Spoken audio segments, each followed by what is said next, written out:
Marty wants to know, what is the most accurate way to measure steer tubes for cutting? Great question, Marty. Start by installing the fork and all the headset parts, including spacers and stem. Press everything together to make sure there is no slop in the system, and then tighten down one of the stem bolts just enough to hold everything together. Now, slide the spacers you plan to install on top of the stem onto the steer. Then, mark a line on the steerer at the upper edge of the assembly. I prefer to scribe a line into the steerer with a sharpened spoke, as opposed to using a marker, which can be imprecise.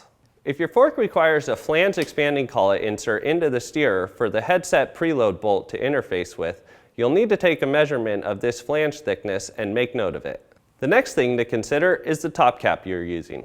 Most require at least 3 millimeters of clearance between the bottom edge of the flange to the upper edge of the steerer, or flange expanding collet insert, in order to provide enough room to tighten down the headset.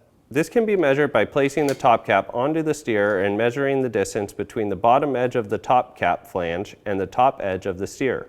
Take this measurement and add it to the measurement you took of the flange thickness on the collet assembly, then add 1 to 2 millimeters to allow for your headset to tighten.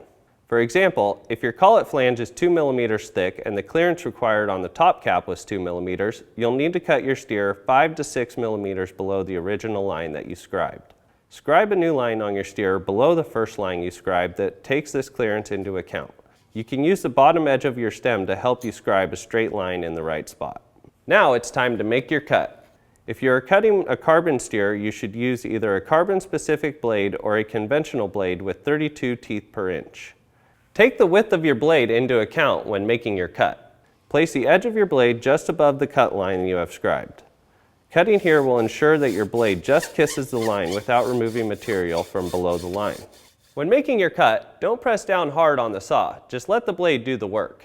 Once the steerer is cut, use some coarse sandpaper to chamfer the cut edge both inside and out.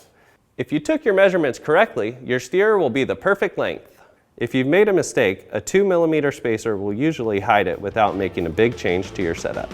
If you want your question asked on Ask a Mechanic presented by Art Cyclery, send your inquiry to webletters@competitorgroup.com.